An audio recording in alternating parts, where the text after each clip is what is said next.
The time for Eclipse's trial has come, and when it becomes very obvious that the evidence is stacked against her, in part because of the biases of those judging her, Eclipse evokes a different kind of trial, one where they use the same truth or dare box device on a different setting to judge her on the pure honesty of her words and then make a determination about her character based on that. This version of the game is just as immune to efforts to stop it as the previous version, the version that Star used at her slumber party, and is far more deadly. Trying to lie under the watchful eyes of this device in this scenario would be suicide. The whole system is built on the idea that under the watchful eye of this device, every member of the Magic High Commission will get one question. So each seated member gets a question, but no matter how Eclipse answers, they deem her answers to be evil because her answers aren't perfectly in line with the ideals that they possess. She left her husband, the king. That's evil to them. She ran off to marry a monster instead. That's evil to them. There's no gray area for any of them. There's no middle ground. And there's certainly no room in their minds for Eclipse to explain herself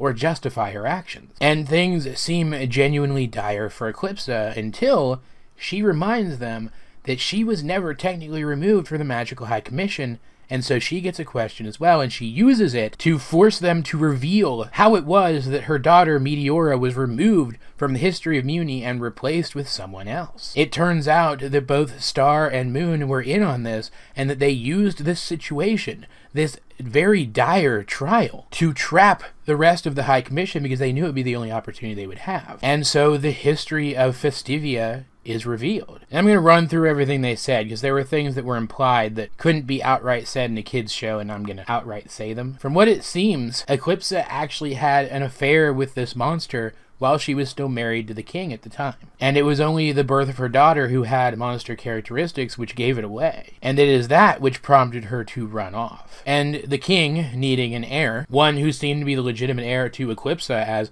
Eclipse was the royal in power out of the two of them. So he stole a child from a peasant family and made her into his daughter. And not wanting a monster child on the records, ordered the High Commission to have her stricken from history. And while I don't condone cheating on your significant other ever, there were some things that happened in my past which have left me with an even more negative impression of cheating than the average person. But if Eclipse really wasn't happy and she really didn't have the option to just leave the king without being declared evil and either crystallized or killed, I kind of forgive her that. It was the only option she had for pursuing true love. And honestly, suppressing part of the nation's history and then kidnapping a child comes off as a lot more evil to me than what Eclipse did. And now Star and Moon know everything. Now Star knows that she may be the princess now, but it's not because she's descended from Eclipse. They aren't even related. And it doesn't bother Star that she's descended of a peasant. It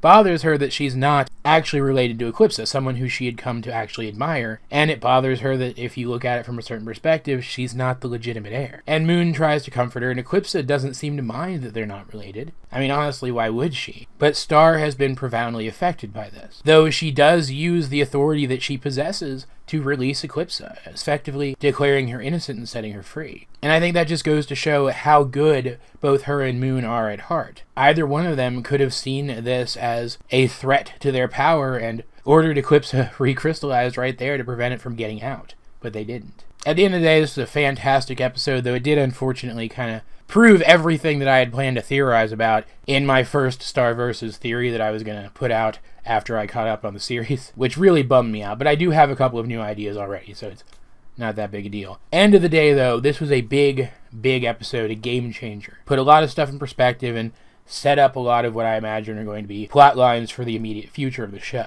I'm really excited to see where the show goes from here and from the next episode and the episode after that, because I actually already watched those two. But the point still stands. This episode was excellent, and while I am a little disappointed that we didn't get to see the immediate aftermath of Star bumping into Moon and Eclipse in Moon's office, if anything else was going to follow that scene, it pretty much had to be something as great as this episode for me to be satisfied. But as per usual, guys, I'd like to know, what did you think of this episode if you have seen it? Let's get a discussion going in the comments section down below, or over on my Discord.